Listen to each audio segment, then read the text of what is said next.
हमारी complete history के series में आपका स्वागत है। इस वीडियो में डाउट सेशन भी है प्लस क्लास भी है। आप लोग के डाउट है कि ड्यूरेशन बढ़ा दो, नहीं तो कोर्स कंप्लीट नहीं हो पाएगा। सेकंड, लोग कॉन्सेप्ट को छोड़ के कहां पड़े हुए हैं? फैक्ट्स में। Totally left brain. अगर आप हिस्ट्री में फैक्ट्स फैक्ट्स फैक्ट्स फैक्ट्स पढ़ने जाओगे तो आपके पास लूसेंट ऑलरेडी है, आप जाओ वो पढ़ो और आप सारा एग्जाम क्लियर कर सकते हो। टोटली लेफ्ट ब्रेन नहीं जाना है अपने को, अपन जा रहे कॉन्सेप्चुअली, ताकि आप सारे डॉट्स को कनेक्ट कर सको और हिस्ट्री आपके लिए हर्डल ना रहे, एक मजा बन जाए। एक तीसरा है नोट्स कहाँ मिले और आपका टेलीग्राम चैनल कहाँ है, कब तक बनेगा एंड ऑल। सबसे पहले है कि वीडियो का ड्यूरेशन बढ़ाओ। देखो जो भी ये मैं फाइनल वीडियो डालता हूँ यूट्यूब पे, ये फाइनल वीडियो होता है। ऐसा नहीं कि इस वीडियो को मैंने उठाया और सब कुछ परफेक्ट है उसमें डाल दिया और 20 मिनट का ही वीडियो है, 30 मिनट का ही वीडियो है, 40 मिनट का ही। आपको लगता होगा अरे 20 मिनट का ही हो तो मास्टर ने तो इजीली बना दिया, हम लोग को तो बहुत कम टाइम लगेगा। बच्चों ध्यान से सुनो, ये जो आप देख रहे हो 20 मिनट 30 मिनट 40 मिनट मेरे चैनल पे, ये पूरा फाइनल वीडियो फाइनल रिजल्ट देख रहे हो। रियल आप रिकॉर्डिंग देखोगे तो ये जो मैंने 20 मिनट का डाला है इसका अप्रॉक्स 40 से 50 मिनट है। जो भी 30 मिनट का वीडियो वो 1 घंटा से ऊपर जाता है, जो भी 40 मिनट का वो 1.5 घंटे तक जाता है। तो आप बोलोगे क्या मास्टर कुछ भी। अगर मुझे आपको पढ़ाना हो, जैसे स्टोन एज क्या है, 3 पार्ट में डिवाइड है और मैं इसको लिखता भी रह रहा हूँ। बीच में मेरे को फिलर्स भरने होंगे लिखने के लिए, जैसे पैलियोलिथिक एज, अभी मैं स्पेलिंग नहीं लिख रहा हूँ, शॉर्ट में लिख रहा हूँ तो भी इतना टाइम लग रहा है। फिर है मीजोलिथिक, फिर है नियोलिथिक। अब एक एक को मैं लिखूं और बीच में बकैती करता रहूं तो बीच में मैं बात करता रहूं, देखो बच्चों ऐसे है पैलियोलिथिक, 2 बार इसी को बोलूं। देखो आज से पहले यूट्यूब वगैरह नहीं था, जो पहले टीचर्स थे वो डायरेक्ट आ गए थे ऑनलाइन पढ़ाने, जैसे क्लासरूम में पढ़ाते थे वैसे यहाँ पढ़ाने लगे। लेकिन मेरा पर्पस है कि मैं यहाँ आपका टाइम 1 सेकंड भी अपने चैनल पे वेस्ट ना करूँ, ये बात आप ध्यान में डालो। इसके वजह से मैं स्लाइड्स पूरा बना के लाता हूँ। ये मैं चाहता तो यहाँ पे बैठ के लिख सकता था एक चीज, लेकिन मैं ये प्रिपेयर किया, इस साइड को प्रिपेयर करने में मेरे को लगता है 2 से 3 घंटा मिनिमम बता रहा हूँ। तो ध्यान दो। तो आप बोलोगे क्या मास्टर कुछ भी फेंक रहे हो, हाँ हमें तो 20 मिनट ही दिखता है, 30 मिनट ही दिखता है, 40 मिनट दिखता है और तुम बोल रहे हो 1.5 घंटा तक लेक्चर जा रहा है रिकॉर्डिंग में। तो बच्चों आगे देखो, मैं प्रूफ भी दिखा रहा हूँ। ये लेक्चर था स्टोन एज का लेक्चर नंबर 1। इसका रिकॉर्डिंग टाइम आप देख लो क्या है, 43 मिनट्स है, आपके सामने है ना।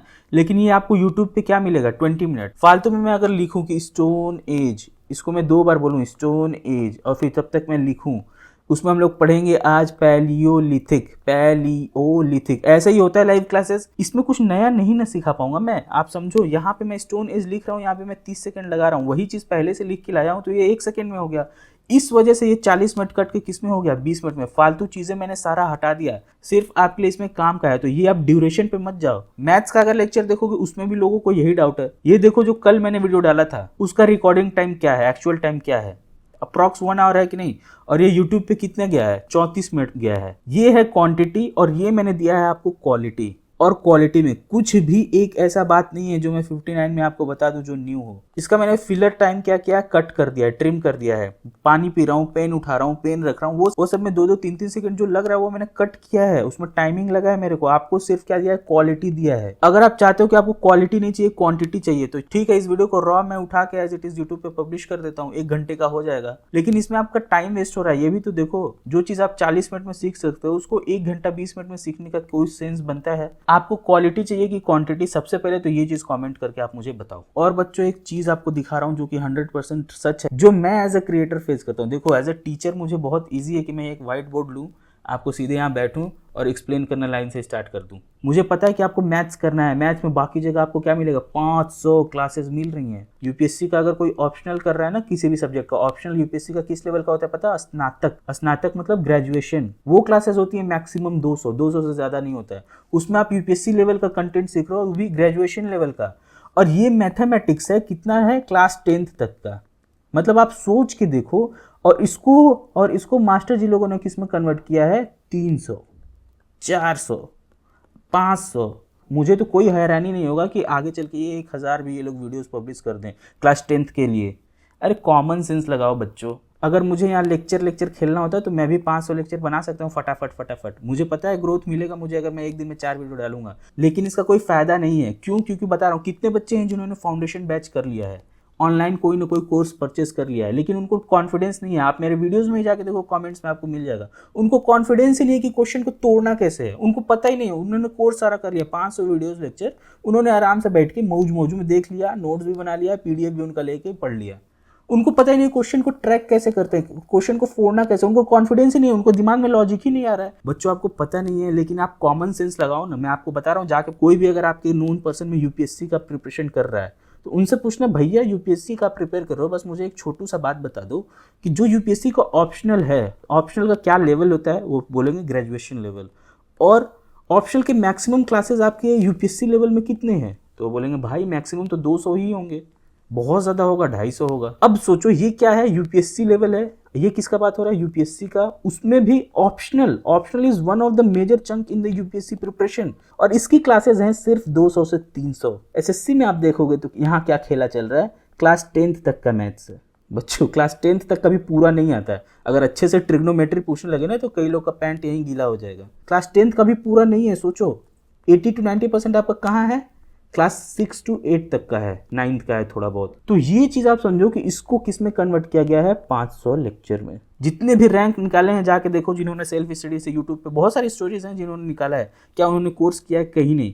कोर्स कर रहे हो तो स्ट्रक्चर्ड कोर्स के चक्कर में ये 500 लेक्चर का क्या सीन है भाई, यहाँ 200 में आप यूपीएससी का पूरा मास्टरी हो रहा है। ऑप्शनल का बात कर रहा हूँ, ओनली ऑप्शनल सब्जेक्ट। और मैथमेटिक्स अलोन क्लास 10th तक आप कितने क्लास लेक्चर्स में पढ़ रहे हैं, 500 लेक्चर्स। मुझे कोई एक प्लेलिस्ट पहले आप खत्म करने दीजिए, फिर मैं आपको सिखाऊंगा कि आपने फाउंडेशन उस चैप्टर का बिल्ड कर लिया है। मैं फिर सिखाऊंगा कि आपको ये जो आपने फाउंडेशन बिल्ड किया इसको यूज कैसे करना है, इसको पीवाईक्यू कैसे तोड़ना है। फिर आप देखोगे अगर आप जैसे जैसे मैं बोल रहा हूँ करते जाओगे तो ओवर द टाइम कब आपका मार्क्स इंक्रीज हो गया, कब आपको मैथ्स में मजा आने लगा, कब ऑटोमेटिक आपसे लॉजिक यूज होने लगेगा क्वेश्चंस में, आपको भी नहीं पता चलेगा बच्चों। अब बच्चे हैं भाई, बच्चे तो मासूम है, कोई अभी 12th में ही है जिसको प्रिपरेशन करना है, कोई 10th में ही है, कोई अभी ग्रेजुएशन 1st 2nd ईयर में है, इन लोग का डाउट आ रहा है। ये लोग आते हैं, अब इनको तो ज़्यादा नॉलेज है नहीं, बहुत सारे होंगे जो मैथ्स बैकग्राउंड से नहीं है, बहुत सारे हैं जो जीएस बैकग्राउंड से नहीं है, और एग्जाम में दोनों पूछ, अगर आपका मैथ्स स्ट्रांग है तो आपको जीएस चाहिए, जीएस स्ट्रांग है तो आपको मैथ्स चाहिए, तो कोई ना कोई कोर्स आपको चिपका के चल देता है। इसीलिए ये चैनल बनाने का यही मकसद है।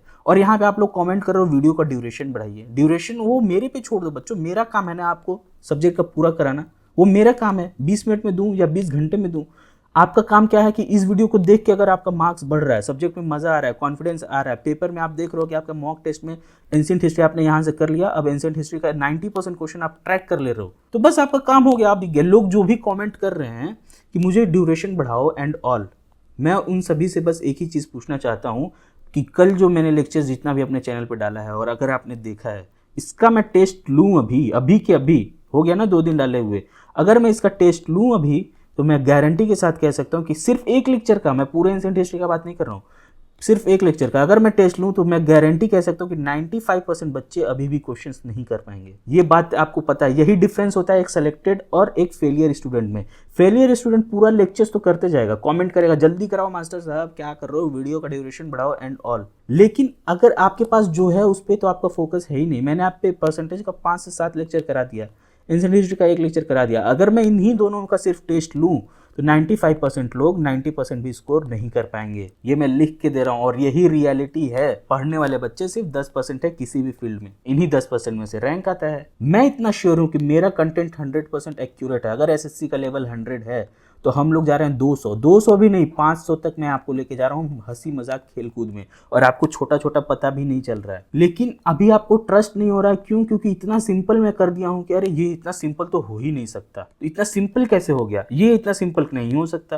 तो जो मैंने सिंप्लिसिटी आपके सामने रखा है वो चीज़ आप डाइजेस्ट नहीं कर पा रहे हो, इस वजह से आपके दिमाग में है कि मास्टर कोर्स कंप्लीट करेगा कि नहीं, ड्यूरेशन इतना कम है तो कोर्सेज कैसे चलेंगे। बच्चों ये नेचुरल डाउट है, मैं आप लोगों को कुछ नहीं बोल रहा हूँ, लेकिन लेफ्ट ब्रेन जो थिंकिंग है वो अपना बंद करिए, राइट ब्रेन थिंकिंग ऑन रखिए, ट्रस्ट दिस प्रोसेस। मुझे अपने कंटेंट पे जब पूरा भरोसा है, मैं बोल रहा हूँ कि यहाँ से अगर आपने एंशिएंट हिस्ट्री या कोई भी प्लेलिस्ट उठा के यहाँ से 100% ईमानदारी से किया है और मैंने जो बोला वो किया है, आप दुनिया का कोई भी वनडे एग्जाम का क्वेश्चन लेके आना, इवन स्टेट पीसीएस के एग्जाम से क्वेश्चन आप लेके आ सकते हो। कोई भी आपको डाउट होगा, आप देखोगे कि 90% क्वेश्चन आप फोड़ दे रहे हो, कोई दिक्कत ही नहीं होगा, आपको चुटकी बजाते ही सब क्वेश्चन होगा। लेकिन trust the process, let me first finish the subject, फिर देखना आपको मजा आता है कि नहीं, क्वेश्चंस होता है कि नहीं। आप देखोगे मैं अपने वीडियो में 1 सेकंड में फालतू मोटिवेशन हाई जोक वो क्रैक नहीं करता हूँ। इसके पीछे रीजन है, जो हमारे जनरेशन से पहले टीचर्स बने उनके पास ये फैसिलिटीज नहीं था, उन्होंने ये चीज स्किल्स को डेवलप ही नहीं किया। वो आज भी आते हैं, स्मार्ट बोर्ड पे खड़े हो जाते हैं और क्लासरूम टीचिंग ही करते हैं। लेकिन जो नेक्स्ट जेन टीचर आएंगे जैसे मेरे जैसे, वो ऑब्वियस सी बात है ये यहाँ जो टाइम वेस्ट हो रहा है उसको कवर करेंगे, जैसा कि मेरा वीडियोस है। अब सेकेंड टाइप के बच्चों क्या आ रहे हैं, स्पेशली मैं देख रहा हूँ ये प्रॉब्लम है हिंदी मीडियम वाले, कॉन्सेप्ट छोड़ के किधर भाग रहे हैं, फैक्ट्स पे। एक नया बच्चा जब प्रिपरेशन करने आता है तो उसके दिमाग में क्या चलता है कि मेरे को ऐसा लेक्चर चाहिए जहाँ टीचर मुझे सारा फैक्ट बता दे और मुझे एक ही वीडियो देख लूँ बार बार और ऐसा नोट्स बना लूँ कि इसके बाद मैं क्वेश्चन करने जाऊँ हिस्ट्री का, जीएस का, तो मुझसे सारे क्वेश्चन हो जाएं, एक भी क्वेश्चन गलत ना हो। मैं सारा पढ़ा रहा हूँ, मैं आपको ये चीज़ करा सकता हूँ, 10-10 घंटे का लेक्चर दे सकता, मेरे अंदर कैलिबर है, मैं ये इजीली कर सकता हूँ, ये तो बहुत इजी है यार। लेकिन जब उससे क्वेश्चन आपके एग्जाम में आएगा ही नहीं, जब एग्जाम में उस टॉपिक से क्वेश्चन आपके आएगा ही नहीं, तो उसमें आपको मास्टरी करने का कोई फायदा नहीं है। मैं चाहूँ तो बहुत अच्छे अच्छे फैक्ट्स दिखा के आपको पहले ही वीडियो में चाहता तो मैं कर सकता था, मुझे पता है, अरे ये टेक्निक्स मैं जानता हूँ, लेकिन मैं उस टाइप का टीचर बच्चों नहीं हूँ जो आपको फैक्ट बताए। मैं आपको सिखाने आया हूँ कॉन्सेप्ट। एक एग्जांपल देता हूँ जो मैं यहाँ पे कहना चाह रहा हूँ। लेट्स से कि इवोल्यूशन एक पूरा टॉपिक है, एप से अपन ह्यूमन कैसे बने। मैंने इसको सिर्फ 10 लाइन में बता दिया, क्यों? क्योंकि इससे क्वेश्चन आता ही नहीं है बच्चों। यहाँ पे मैं अब 10 नाम बताऊँ, पूरा ट्रेट बताऊँ, कौन सा एनिमल से क्या बने, हम लोग लास्ट में होमोसेपियंस बने। इसमें से मैंने 2-3 इंपॉर्टेंट जो एग्जाम पॉइंट ऑफ व्यू से था उसको, जैसे होमोसेपियंस, होमो इरेक्टस, ये सब मैंने आपको लिखवा दिया, बता दिया। इसके बाहर कभी नहीं पूछेगा। पूरे 20-30 साल के एसएससी के करियर में सिर्फ और सिर्फ 1 ही 2 क्वेश्चन यहाँ से आया है। तो मैं ये सारा लिस्ट आपको दे के क्या करूंगा? ये चीज आप कहाँ से कवर कर लोगे? सिर्फ और सिर्फ पीवाईक्यू से। अगर यहाँ से क्वेश्चन का फ्रीक्वेंसी इतना कम है तो यही टॉपिक अगर लेट से उनको बनाना है तो वो यही पीवाईक्यू से ही उठाएंगे। अगर मैं चाहूँ तो एप से ह्यूमन का इवोल्यूशन सिर्फ और इस टॉपिक पे 8 से 10 महीने के क्लासेस चल सकते हैं। इसके ऊपर पूरा एंथ्रोपोलॉजी का कोर्स है, यूपीएससी में ऑप्शनल एज ए सब्जेक्ट है। ये पूरा 6 से 8-10 महीने इसके क्लासेस चलते हैं। लेकिन क्या इसकी जरूरत है आपको?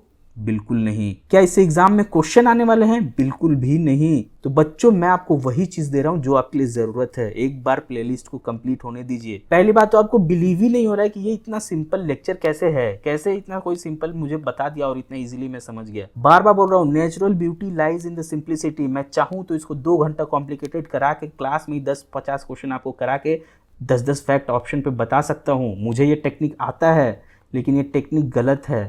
मैं नहीं चाहता हूँ मेरे बच्चे जो पढ़ें वो इस टेक्निक से पढ़ के आगे निकलें और उनको कॉन्फिडेंस में 0 सब्जेक्ट हो, टुक्के से कभी कभार हजारों लाखों में से 1-2 का निकल गया तो बहुत बढ़िया है। तीसरा, यहाँ पे मैं माफ़ी चाहूँगा बच्चों, मैंने बताया जो मेरा टेलीग्राम चैनल है वो मैं नहीं बना पा रहा हूँ क्योंकि मेरे को संडे और सैटरडे को ही छुट्टी मिलता है। तो मैंने किसी एक वीडियो में ये मेंशन किया था कि टेलीग्राम इस वीकेंड पे आएगा, तो मैं जो प्लान किया हूँ उसी पे आपको मिल जाएगा, टेंशन आप नहीं लीजिए। नोट्स सारे आपको मिलेंगे टेलीग्राम चैनल पे। टेलीग्राम चैनल बनाते ही मैं आपको अपडेट कर दूंगा कहाँ, सारे वीडियो के कमेंट सेक्शन में जितना लेटेस्ट आएगा, और ट्राई करूंगा पुराने वाले में भी डाल दूं। अगर आपको नहीं मिल रहा है इन सब में तो आप कम्युनिटी टैब में जाना, पोस्ट में जाना, वहाँ पे आपको एक स्पेशल टेलीग्राम चैनल का लिंक मिल जाएगा और चैनल का डिस्क्रिप्शन में भी डाल दूंगा, कहीं ना कहीं से तो मिल जाएगा, तो इसका आप टेंशन नहीं लीजिए। इस हफ्ते मंडे से टेलीग्राम चैनल एक्टिव हो जाएगा। मैं बना दूंगा कल संडे को अच्छे से, और सारा नोट्स वगैरह सब कुछ जो जरूरत है आपको मैं वहाँ डाल दूंगा। एक चीज मैं सोच रहा हूँ ये करने का, आप कमेंट करके बताना ये सही करना चाहिए कि नहीं। जो जेनरिक डाउट होगा, जैसे मैं 2 सब्जेक्ट चला रहा हूँ, जीएस एंड मैथ्स, तो जो जेनरिक डाउट होगा बार बार आएगा पूरे हफ्ते में, उसको मैं कवर करूंगा फ्राइडे और सैटरडे वाले में नेक्स्ट वीक से। तो फ्राइडे में डाउट सेशन भी रहेगा प्लस क्लासेस भी रहेंगी। तो फ्राइडे को कौन सा सब्जेक्ट आएगा? मैथ्स का, इसमें डाउट सेशन भी रहेगा और क्लासेस भी रहेंगी, आप बताना करना है कि नहीं। और सैटरडे को जो होगा उसमें भी डाउट सेशन रहेगा प्लस क्लासेस भी रहेंगे जीएस के लिए, और इसमें वही डाउट उठाऊंगा जो most common and genuine doubt होगा। फालतू डाउट मैं नहीं बताने वाला हूँ। फाइनली इतना बकवास करने के बाद अपन आते हैं आज के लेक्चर पे। आज मैंने सोचा था मीजोलिथिक नियोलिथिक खत्म कर दूंगा, लेकिन डाउट की वजह से मैं सिर्फ यही ले पाऊंगा। हमने व्हाट इज हिस्ट्री समझ लिया, इसके बाहर आपको नहीं पढ़ने का जरूरत है। क्यों? क्योंकि आपका एग्जाम क्या है, ऑब्जेक्टिव है। आपको डिस्क्रिप्टिव आंसर नहीं लिखना है, आपके सामने ही आंसर दिया है ABCD। अगर आप थोड़ा बहुत भी पढ़े हो और आपका देखो, अगर आप रटे रहोगे तब तो ये एग्जैक्ट वर्ड जब दिखेगा तो ही आप मार्क कर पाओगे। लेकिन अगर आपने कॉन्सेप्ट किसी भी चीज़ का समझ लिया तो वर्ड एग्जैक्ट नहीं भी रहा तो अभी आप इजीली उस चीज़ को आंसर कर लोगे। और एक बार प्लेलिस्ट खत्म हो जाने दीजिए, मैं आपको ये सब सिखाऊंगा ना। आप इतना हड़बड़ी क्यों कर रहे हो बच्चों? 2027 तक आपका हो जाएगा 80 to 90%। टेंशन नहीं लीजिए आप, मैं हूँ ना। जो मोस्ट इंपॉर्टेंट टॉपिक्स है 80 to 90% वो पहले मैं करा दूंगा आपको। टेंशन क्यों लेते हो आप? और नहीं भी हुआ तो रिवीजन सेशन में कर देंगे लास्ट के 90 डे में, जो मैं SMP लॉन्च करेंगे उसमें सब कुछ आपको मास्टर हो जाएगा। टेंशन नहीं लीजिए आप लोग, बस ईमानदारी से पढ़िए। ऐसा नहीं कि मैं पीछे से वीडियोस डाल रहा हूँ, आप पीछे से बस देख के भूल जा रहे हो, फिर कोई मतलब नहीं होगा आपके लिए इस वीडियोस का जब तक आप इसको अच्छे से मास्टर नहीं करोगे। ओके सो बहुत आज बकवास कर लिया, बहुत ज्ञान दे दिया आप लोग को। मैं देना नहीं चाहता हूँ, लेकिन ऐसा ऐसा डाउट आ जाता है कि मुझे फिर रहा नहीं जाता, मेरे को वो डाउट को रिस्पॉन्ड करना ही पड़ता है। तो सभी लोग अपना अटेंडेंस लगाएगा कमेंट सेक्शन में। सो फाइनली अब हमारा आज का लेक्चर स्टार्ट होता है, मीजोलिथिक एज, मध्य पाषाण काल। ये चीज तो अब तक आपको याद हो जाना चाहिए। ये चीज अगर आपको याद नहीं है, इसका मतलब आपने पिछला लेक्चर देख तो लिया, बट उसको आपने यूज करना नहीं सीखा है। और यही चीज़ अगर आप लास्ट तक करते जाओगे तो आपको ही प्रॉब्लम होगा। आप लेक्चर्स तो सारा देख लोगे, बहुत मज़ा भी आएगा, कॉन्सेप्ट भी सब समझ में आएगा, लेकिन ये इम्प्लीमेंट ही नहीं कर पाओगे। तो ये चीज़ आपको याद हो जाना चाहिए कि 10,000 BC से लेके 6,000 BC तक। अब बहुत सारे बुक में यहाँ पे 9,000 लिखा होगा, यहाँ पे लिखा होगा 7,000। तो ये सब के चक्कर में नहीं पढ़ना है आपको। जो मैं बता रहा हूँ फॉलो करो, एग्जाम में इतना नहीं पूछेगा, आपको बस टाइमलाइन पता होना चाहिए कि क्या बात चल रहा है। जहाँ एग्जैक्ट जरूरत होगा मैं बताऊंगा। क्यों बहुत सारे बुक में यहाँ 9,000 लिखा रहेगा, यहाँ 7,000 लिखा रहेगा, क्योंकि ये बहुत पुराने साइट्स हैं। कोई एग्जैक्ट टाइमलाइन, कोई एग्जैक्ट डेटा हमारे पास नहीं है, सब अनुमान ही लगा रहा है। तो इसी वजह से डिफरेंट बुक्स में डिफरेंट आपको आंसर मिल जाएगा। आप मुझे फॉलो कर रहे हो, एक ही सोर्स फॉलो करो, आपको यही याद रखना है। मीजोलिथिक मतलब मेजो या मध्य मतलब मिडिल, लिथिक मतलब पाषाण, पत्थर, स्टोन। इन दोनों को मिलकर क्या बनता है? Mesolithic middle stone age. As we all know कि ये जो 3 डिवीजन है ये किस बेसिस पे हुआ? जैसे जैसे आप टाइम में आगे जाओगे वैसे वैसे आपको क्या मिलेगा? मोर प्रिसाइज टूल्स मिलेगा। यहाँ पे थोड़ा मोटे टूल्स मिलेंगे, यहाँ पे इससे कम पतले टूल्स मिलेंगे, और यहाँ पे जैसे नीडल हो गया, नाइफ हो गया, ये सब मिलेगा आपको। तो जैसे जैसे आप आगे बढ़ोगे वैसे वैसे हमें क्या मिलने लगा? मोर प्रिसाइज टूल, अधिक सटीक नुकीले औजार। औजार का जो शार्पनेस है, नुकीलापन है, वो बढ़ता चला गया है।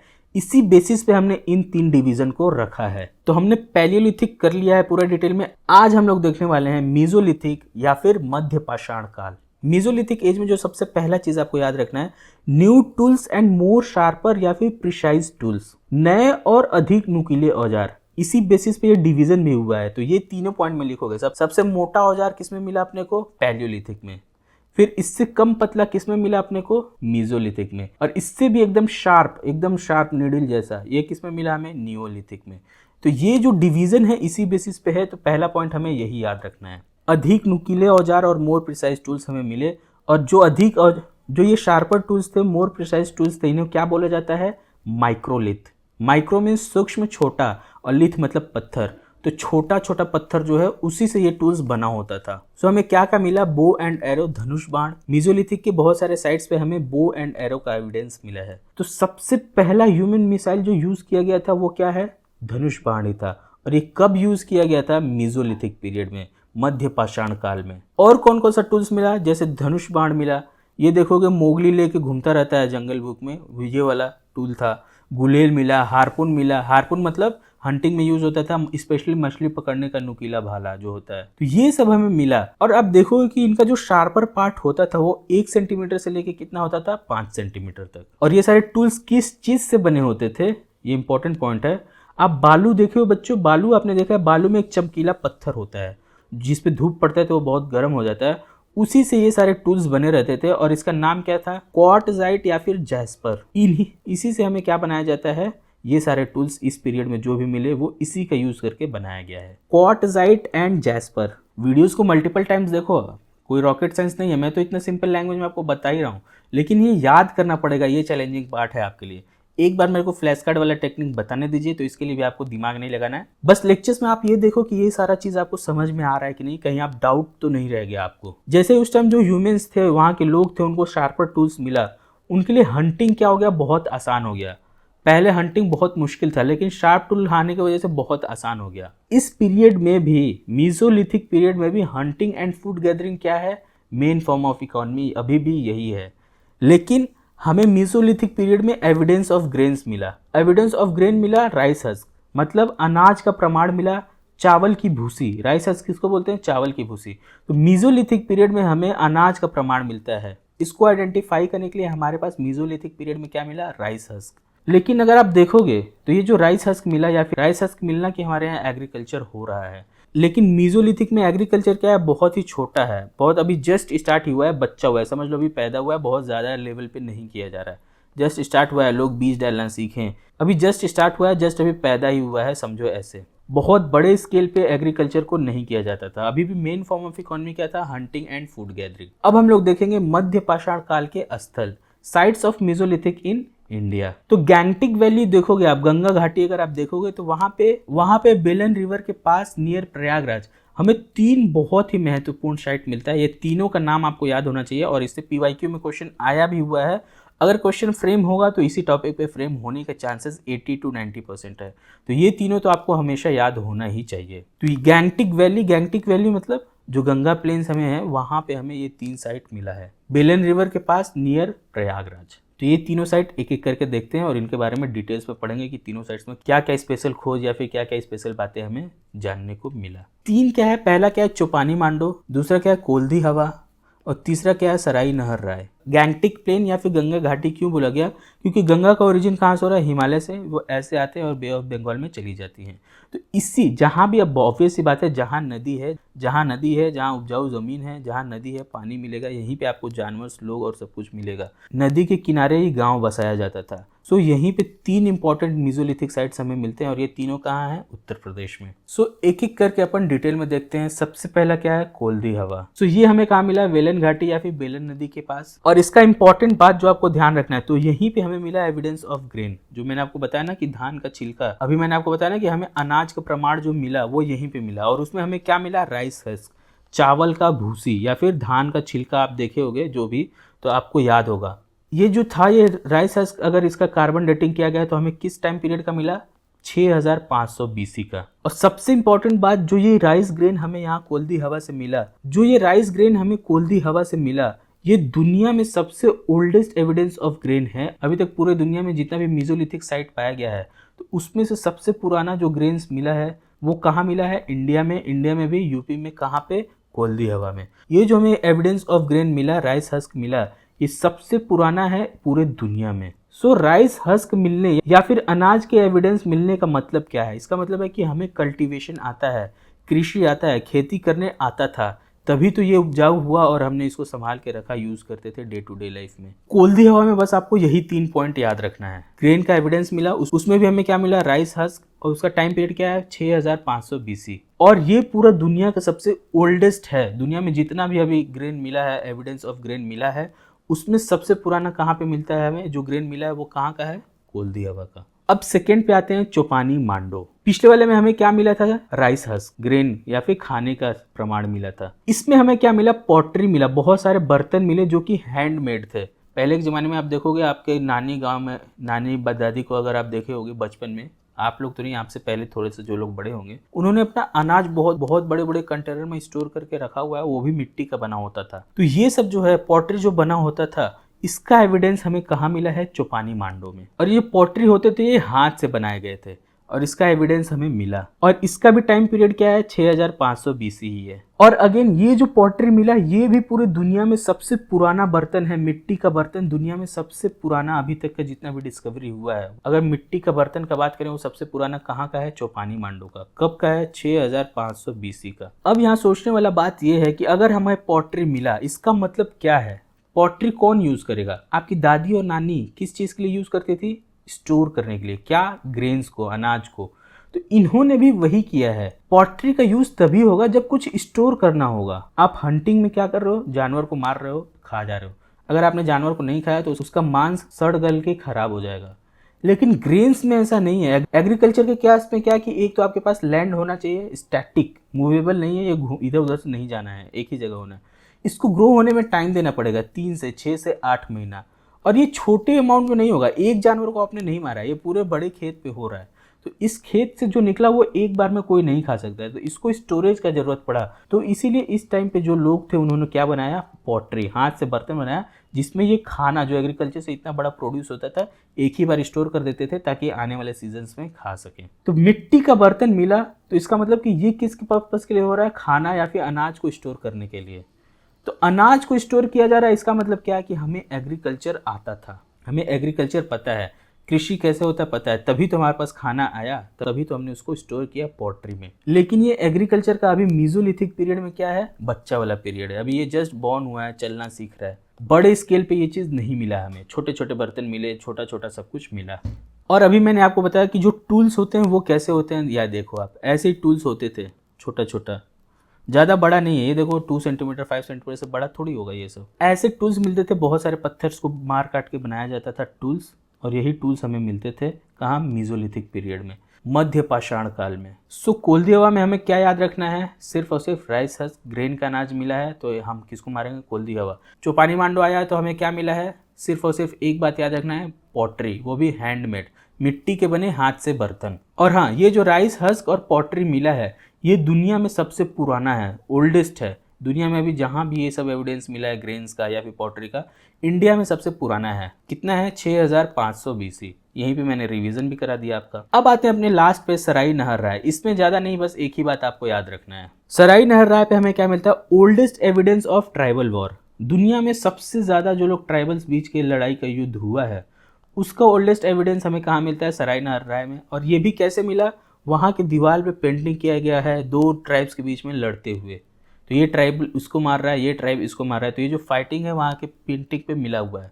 अगर आपको याद होगा तो मैंने आपको होमवर्क दिया था कि मुराल पेंटिंग को देख के आना है गूगल से, नेट से आपको सर्च करना है। तो कितने लोगों ने किया पहले तो वो बताओ, और जिन्होंने नहीं किया वो ध्यान से देखो कि ये जो चीज़ है जो दीवार पे पेंटिंग किया जाता है इसी को बोला गया है मुराल पेंटिंग। तो सराई नहर राय में बस यही आपको याद रखना है कि यहाँ पे क्या है, ट्राइबल वॉर का ओल्डेस्ट एविडेंस है पूरे दुनिया में।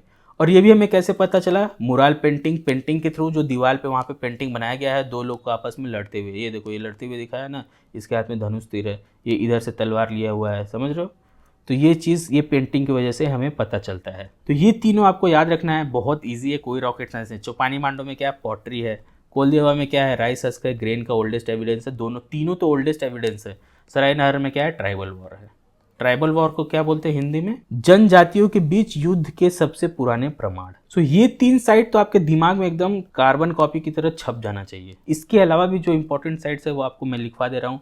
बागोर कहाँ है, राजस्थान में, और ये सबसे बड़ा मेसोलिथिक साइट। लानगंज आपको कहाँ मिलेगा, मेसोलिथिक साइट में, गुजरात में। इसी तरह ये सब साइट्स भी आप यहाँ मैप पे मार्क कर सकते हो, लेकिन सबसे इंपॉर्टेंट आपको यही याद रखना है। और इन सब को अगर आप ऐसे याद करोगे तो लाइफ में कभी नहीं याद होगा, मैं बता रहा हूँ क्यों, क्योंकि ये पैसिव रीडिंग है। आपको एक्टिव रीडिंग याद करना है। मैप बनाओ, खुद से सब कुछ ड्रॉ करो और नंबरिंग डालो, और ये इधर से, और ये सब इधर से इरेज कर दो, और नंबरिंग डाल के खुद से रैंडम लिखो। 8-10 बार ये एक्सरसाइज करोगे, आपको एक एक साइट दिमाग में छप जाएगा विथ स्टेट। अब स्टेट के लिए नहीं याद करना है कि ये स्टेट कहाँ, कौन से स्टेट में है। मैप पे करोगे तो ऑटोमेटिक स्टेट भी याद होगा, किस स्टेट में वो भी याद होगा, कहाँ पे लोकेशन भी, आपको सब कुछ पता चलेगा। तो आई विल रिकमेंड कि आपको याद ऐसे करना है। तीन सबसे इंपॉर्टेंट मैंने बता दिया था, चौपानी मांडो, कोलदिवा एंड सराई नहर राय। ये कहाँ है, यूपी में है, गैंगटिक वैली, बेलन रिवर के पास नियर प्रयागराज। उसके बाद इन सब पे आप नज़र देख सकते हो। और जिस साल आप पेपर दे रहे हो उस साल ऐसा कुछ न्यूज़ आ गया है मेसोलिथिक साइट, पैलियोलिथिक साइट या फिर नियोलिथिक साइट का, एक बार आप आके यहाँ देख लेना और इंटरनेट से सर्च कर लेना, दैट्स इट। नहीं है न्यूज़ में तो आपको ये तीनों ही याद रखना है, थोड़ा बहुत ये सब देख लेना। और इसमें तो बहुत दिया हुआ है, इतना मोर देन इनफ है। अभी नहीं दिख रहा होगा लेकिन जूम करूंगा तो शायद दिखे आपको, पीडीएफ में आपको प्रॉपर मिल जाएगा ये। सो अब देखो, ये मैंने इस कलर से लिखा है, इसका मतलब एक कॉन्सेप्ट है, आपको नहीं याद रखना है। ग्रीन कलर मतलब ये PYQ इसमें आ चुका है, तो आपको ये ध्यान रखना है। आप सभी ने फ्रिज में पानी तो डाला ही होगा, और पानी को क्या बनाया होगा, आइस। तो आप देखा होगा कि पानी और आइस बनने के बीच में एक फेज आता है जिसमें थोड़ा थोड़ा ऊपर वाला लेयर क्या बन रहा है, आइस में कन्वर्ट हो रहा है धीरे धीरे, लेकिन नीचे अभी भी क्या रहता है, पानी रहता है। तो इसमें आप देखोगे तो वाटर क्या है, 100%। इसमें क्या है, वाटर 0% है, और आइस क्या है, 100%। लेकिन इस फेज में आप देखोगे तो आइस बनना स्टार्ट हुआ है, 10% क्या रहेगा, आइस रहेगा, 80 to 90% क्या रहेगा, वाटर रहेगा। इस पूरे प्रोसीजर को आप देखोगे तो क्या बोला जाता है, पानी से वाटर के चेंज करने के बीच में क्या मिला हमें, ट्रांजिशन फेज मिला, ये वाला।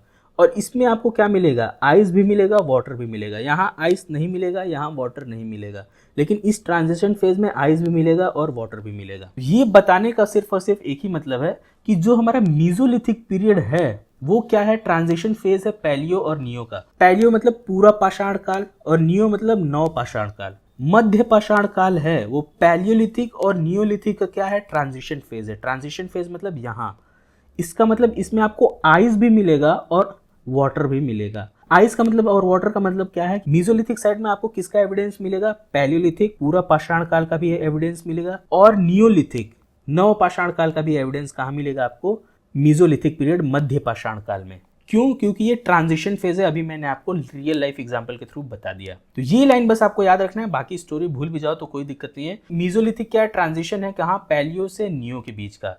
पैलियो से नियो के बीच का जो ट्रांजिशन फेज है वो क्या है, मीजोलिथिक। मजा आया तो वाह लिखोगे सब लोग कमेंट सेक्शन में। सो फाइनली आज का हमारा लेक्चर खत्म होता है और हमने मीजोलिथिक भी कंप्लीट कर लिया है। कल के लेक्चर में नियोलिथिक करेंगे और हमारा स्टोन एज कंप्लीट हो जाएगा। फिर हम लोग आएंगे इंडस वैली सिविलाइजेशन पे। मिलते हैं नेक्स्ट वीडियो में। साइनिंग ऑफ, जय हिंद।